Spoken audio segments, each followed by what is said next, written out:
Radhe Krishna friend, आपका स्वागत है भक्ति मार्ग की चर्चा चैनल में। तो फ्रेंड, जैसा कि आपको पता है, हम नित्य रोज हित सतगुरुदेव के वचनामृत के 10 पॉइंट ला रहे हैं। आज हम पढ़ेंगे 61 से 70 पॉइंट। तो चलिए स्टार्ट करते हैं। बोलिए जय श्री कृष्ण, जय श्री राधे। नंबर 61, विषय भोगों के लोभ से अपने को हटा लो। यदि लोभ करना है तो प्रभु के नाम को जपने का लोभ करो।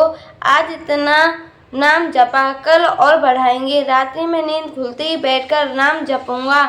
जैसे गरीब लोग नौकरी करने के बाद ओवर टाइम भी करते हैं। 8 घंटे में इतने रुपए मिले तो 4 घंटे और बढ़ाकर करेंगे, तब इतने मिलेंगे। नाम का भी ऐसा लोभ जाग जाए कि मानो आपके पास सोने के लिए 6 घंटे हैं तो अब हम 5 घंटे सोएंगे, 1 घंटा नाम जप और बढ़ाएंगे।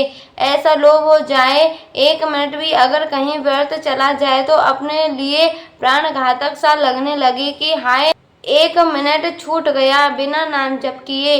नाम जप में ऐसा लोभ बढ़ाओगे। इसी तरह अगर कामना करो तो प्रभु के दर्शनों की कैसी सुंदर है हमारे प्रभु। एक बार तो उनकी झांकी देखने को मिले। अगर कामना करनी है तो इस बात की कामना करो कि हे लाडली जू, मेरा यह मन, मेरी बुद्धि, मेरा चित्त, मेरा अहम, ये सब के सब जागतिक संबंध और भोगों में लगे हुए हैं। हे चंचल चित्त आकर्षणी प्रियाजू, आप हमारे चित्त का आकर्षण कर लें। हमारी समस्त ज्ञानेंद्रियां कर्मेंद्रियां केवल आपके संबंध से ही बर्ताव करें। ऐसा ही क्रोध करना है तो अपने मन पर करो कि अरे दुष्ट बार बार संसार की तरफ आकर्षित कर रहा है। संसार में तुझे सुख मिला क्या? नहीं मिला ना, फिर क्यों वहां जाता है? ऐसे इसके ऊपर शासन करो। नंबर 62, लोग कहते हैं कि हमसे भजन नहीं होता। अरे शास्त्र विरुद्ध गंदे आचरण करते समय तो आप ये विचार नहीं करते हो कि मेरे में सामर्थ्य नहीं, मैं शक्तिहीन हूँ। निंदा असत चर्चा करने में आपकी जुबान नहीं थकती, लेकिन कीर्तन करने में आप पर जोर पड़ता है। ये शुद्ध प्रमाद है और ऐसे प्रमादी लोग भजन में प्रमाद करते हैं किंतु शास्त्र विरुद्ध गंदे आचरण बड़े उत्साहपूर्वक करते हैं। नंबर 63, साधक अपने ज्ञान यानी विवेक का आदर करे। जितनी जानकारी आपको है कि ये गलत है तो उसको मत कीजिए। जितनी जानकारी अगर उतना ठीक चलने लगोगे तो आगे का रास्ता अपने आप खुल जाएगा। आप बहुत कुछ जानते हैं पर मानते नहीं हैं, अर्थात उसे आचरण में नहीं उतारते हैं।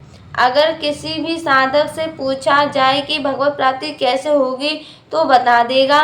बस आवश्यकता है उस जानकारी को जीवन में उतारने की। नंबर 64, जिन बातों को आप जानते हैं कि ये गलत है उनका त्याग नहीं करना, इसी को प्रमाद कहते हैं। आप तो भोगों से लिप्त रहो और कहो कि प्रभु बड़े निष्ठुर हैं, मिल नहीं रहे हैं। अरे प्रभु कह रहे हैं कि धोखेबाज अंदर से भोगों को चाहता है और बाहर से कहता है कि प्रभु मिल नहीं रहे। मैं तो अंतर्यामी हूँ, सब जानता हूँ, इसीलिए नहीं मिल रहा हूँ। नंबर 65, देखो इतना समझ लो, भगवत प्राप्ति करना आपके ऊपर है। आपकी विकलता ही आपको भगवत प्राप्ति कराएगी। यदि आप साधन में प्रमाद करेंगे तो फिर बात नहीं बनेगी। नंबर 66, जो कृपा का आश्रय लेकर विषय सेवन करते हैं, मन को विषय चिंतन में उत्साह पूर्वक लगाते हैं और ऐसा सोचते हैं कि कभी कृपा होगी भगवान मिल जाएंगे, कभी कृपा होगी विषय छूट जाएंगे।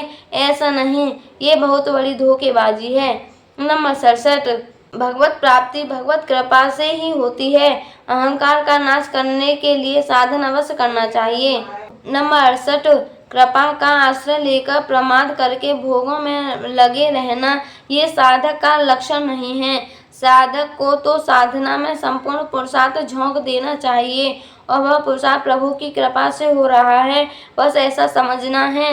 उसे हम में पोषित नहीं करना है कि मैं ऐसा साधन कर रहा हूँ, बल्कि यह सोचना है कि जो हमारा भजन साधन हो रहा है वह प्रभु की कृपा से हो रहा है, पर उसमें कभी कृपा का आश्रय लेकर प्रमाद नहीं करना है, क्योंकि भगवत प्राप्ति प्रयत्नशील साधक को होती है।